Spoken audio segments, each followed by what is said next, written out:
Hello students, welcome again. आज की अपनी इस क्लास में हम डिस्कस करेंगे बाउंड्री कंडीशंस। अब तक जो हमने इलेक्ट्रिक फील्ड पढ़ा, हमने ये पढ़ा कि एक चार्ज पार्टिकल रखा है और वो इनफाइनाइट फ्री स्पेस में एग्जिस्ट कर रहा है। उसकी वजह से इलेक्ट्रिक फील्ड इतना बनेगा, पोटेंशियल डिफरेंस ये रहेगा, और ये सारे हमने फिनोमेना पढ़ लिए और उसी हिसाब से हमने कुछ बेसिस जो है उस पे बेस्ड फॉर्मूलाज डेवलप कर लिए। जनरली जब भी हम रियल वर्ल्ड की बात करेंगे तो इनफाइनाइट फ्री स्पेस जो है वो आपके किसी भी सेटअप के लिए अवेलेबल रहना पॉसिबल नहीं है। आप जब भी कोई चार्ज पार्टिकल रख रहे हैं तो वो चार्ज पार्टिकल एक मीडियम से दूसरे मीडियम में अपनी इन्फ्लुएंस क्रिएट करता है। तो इलेक्ट्रिक फील्ड जो है वो जनरली एक मीडियम से दूसरे मीडियम में एंटर करता है। बाउंड्री कंडीशन का क्या मतलब? बाउंड्री कंडीशन का मतलब ये कि एक मीडियम से दूसरा मीडियम अगर चेंज होता है तो इस बाउंड्री पर जब इलेक्ट्रिक फील्ड एंटर करेगा या आप इलेक्ट्रिक फ्लक्स डेंसिटी को कंसिडर करेंगे तो वो किस तरह से चेंज होगी। फॉर एग्जांपल, आपने एक इलेक्ट्रिक फील्ड फ्री स्पेस में आपने एक इलेक्ट्रिक फील्ड रखा, उसको अगर आप मेटेलिक सरफेस से कवर कर रहे हैं तो फ्री स्पेस से जब वो मेटल को मीट कर रही है, आपकी जो इलेक्ट्रिक फील्ड की लाइंस है उनमें क्या आपको स्पेसिफिक चेंज देखने को मिलेगा, किस तरीके से उनका रीडिस्ट्रीब्यूशन होगा, वो सब आपकी बाउंड्री कंडीशन में डिफाइन होती है। एक मेटल के साथ आप एक जब कैपेसिटर बनाते हैं तो दो मेटेलिक प्लेट के बीच में आप डाइलेक्ट्रिक मटेरियल फिल करते हैं, तो इलेक्ट्रिक फील्ड जो बनता है वो मेटल से डाइलेक्ट्रिक, डाइलेक्ट्रिक से मेटल। तो इस तरह से एक मीडियम से जब दूसरे मीडियम में आपका जो इलेक्ट्रिक फील्ड है या चार्ज की जो इन्फ्लुएंस है वो जब एंटर होती है, चेंज होती है, तो क्या बाउंड्री कंडीशंस के साथ इलेक्ट्रिक फील्ड जो है वो मॉडिफाई होता है, रीडिस्ट्रीब्यूट होता है, उनको हम बाउंड्री कंडीशन में कंसिडर करते हैं। यहाँ पे हम अलग अलग केस कंसिडर करेंगे। आज हम स्पेसिफिकली पढ़ रहे हैं कि अगर एक कंडक्टर है जो कि फ्री स्पेस में अगर आपने सेट किया है या उसको अगर आपने रखा है, तो आपका मेटल से फ्री स्पेस में जब इलेक्ट्रिक फील्ड का जो ट्रांसमिशन है वो क्या कंडीशंस के साथ मूव करता है, इस मेटल की बाउंड्री पे इलेक्ट्रिक फील्ड किस कंडीशंस के साथ एग्जिस्ट करता है, ये मेटल की कंडक्टर की बाउंड्री कंडीशंस कहलाई जाएगी। यहाँ पे हमने कुछ कंक्लूडिव रिमार्क्स लिखे हैं, कुछ हमने डायग्राम बना के उसको समझाने की कोशिश की है।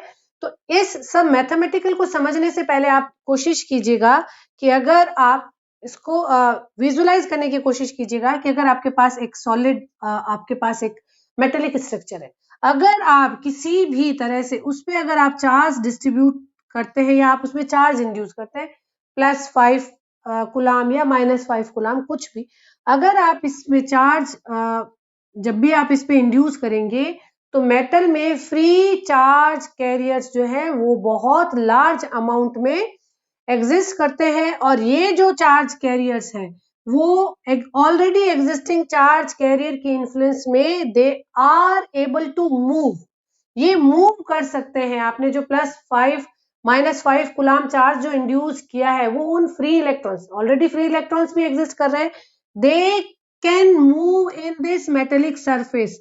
चार्ज मूव कर सकता है बहुत इजीली मेटेलिक सरफेस में।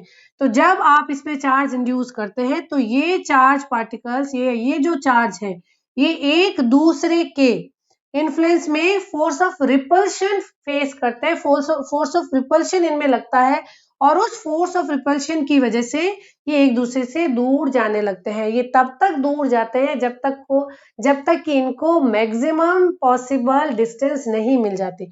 अगर आपने +5 कूलम चार्ज यहाँ पे डाला था तो इसको केवल सिंबॉलिकली, ये जो प्लस पॉइंट चार्ज थे ये एक दूसरे से जितना मैक्सिमम पॉसिबल डिस्टेंस है वहां पे जाके स्टैटिक कंडीशन अचीव कर लेंगे। हम यहाँ पे बात कर रहे हैं स्टैटिक कंडीशंस की, स्टैटिक इलेक्ट्रिक फील्ड की, अभी टाइम वेरिएबल फिनोमिना नहीं डिस्कस किया जा रहा।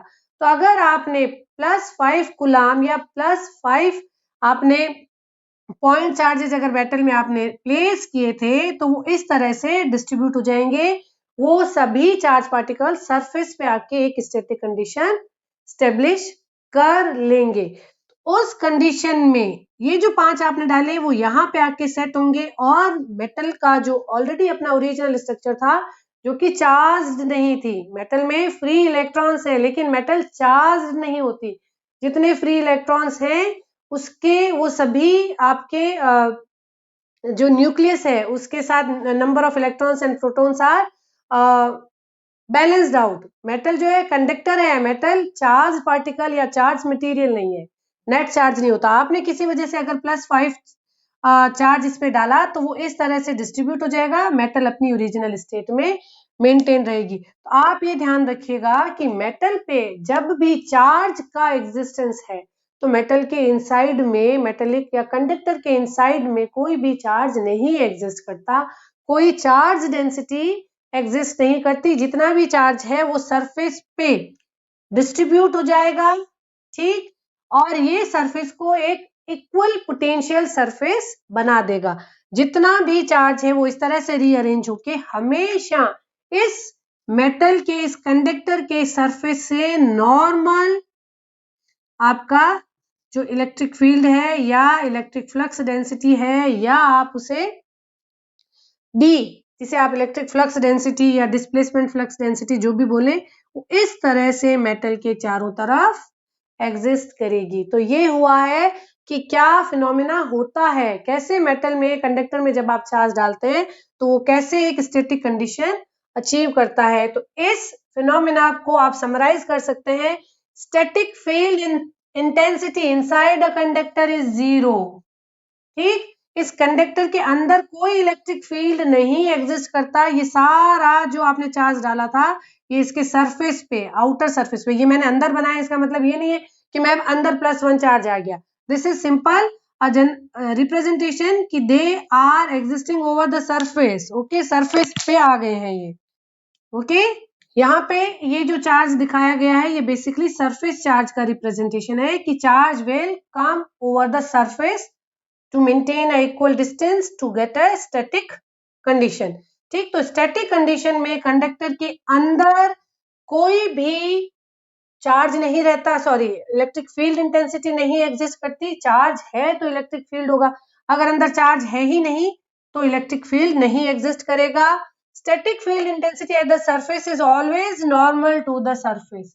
इस तरह से चार्ज अपने आप को अरेंज कर लेता है और जो भी इलेक्ट्रिक फील्ड का कंपोनेंट है that is always normal to the surface. Okay, conductor surface is an equipotential surface. ये 3 कंक्लूजन है, इंपॉर्टेंट कंक्लूजन है जो आपसे कई बार एग्जाम में स्टेटमेंट वाइज पूछे जा सकते हैं, असर्शन और रीजनिंग में आपसे पूछा जा सकता है। तो अगर कंडक्टर में चार्ज डालने पे वो इस तरह से डिस्ट्रीब्यूट होता है तो उसको आप इन 3 कंक्लूजन में समराइज कर सकते हैं।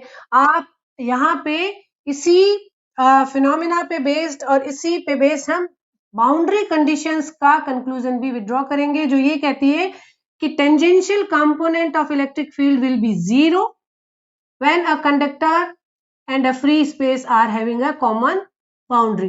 Secondly, the flux density will be, normal flux density component will equals to the charge, surface charge density.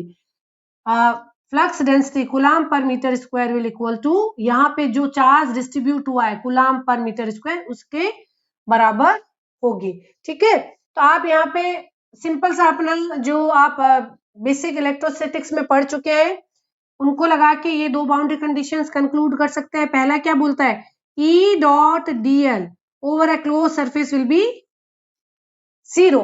अगर हम इसको कंसिडर करें और यहाँ पे ये आपका कंडक्टर है और ये आपका फ्री स्पेस है, ठीक है।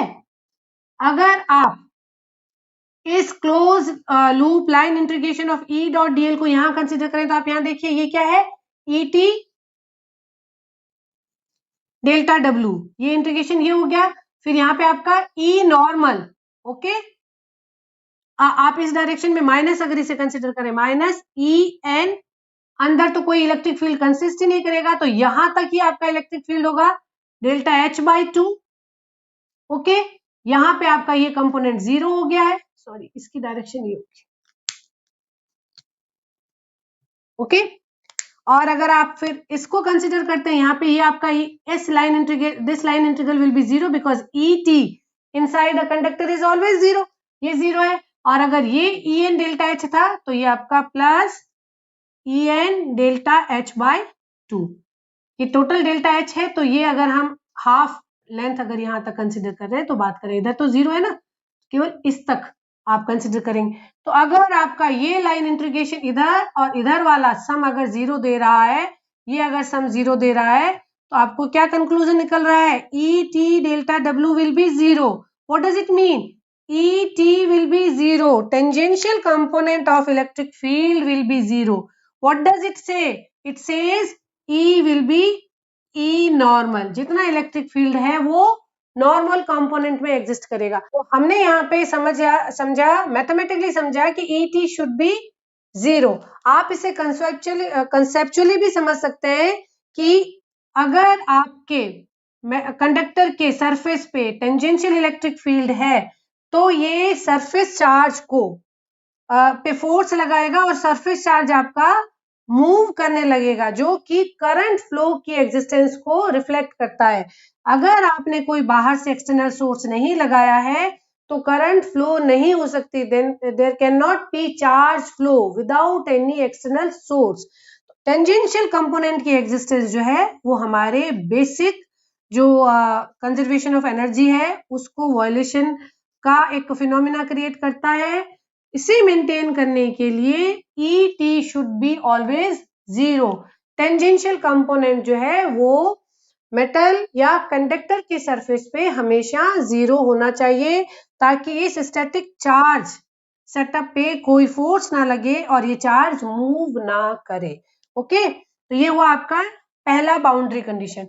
दूसरा, हम अगर इसी में अगर हम अपना बाउंड्री कंडीशन को मैथमेटिकली भी दिखें तो हम ऐसे लिखते हैं D dot DS equals to total enclose charge. ठीक, अगर आप यहाँ पे देखेंगे तो ये आपका एक इसमें यहाँ इनसाइड सरफेस से कोई चार्ज नहीं एमर्ज हो रहा है, इस लाइन इंटीग्रेशन और यहाँ पे लाइन इंटीग्रेशन आपका 0 हो जाएगा। तो आप D dot DS can be integration of rho S DS। इस टोटल से जितना आपका चार्ज नॉर्मल चार्ज ही रहेगा, केवल नॉर्मल कंपोनेंट ही आपका, केवल ये वाला कंपोनेंट जो है ये एक कंट्रीब्यूशन करेगा इलेक्ट्रिक फ्लक्स डेंसिटी में। एंड व्हाट डज इट से कि जो भी इलेक्ट्रिक फ्लक्स डेंसिटी का नॉर्मल कंपोनेंट है वो सरफेस चार्ज डेंसिटी के बराबर होगी। इसकी यूनिट क्या होती है? कूलाम पर मीटर स्क्वायर, और इसकी यूनिट क्या है? कूलाम पर मीटर स्क्वायर।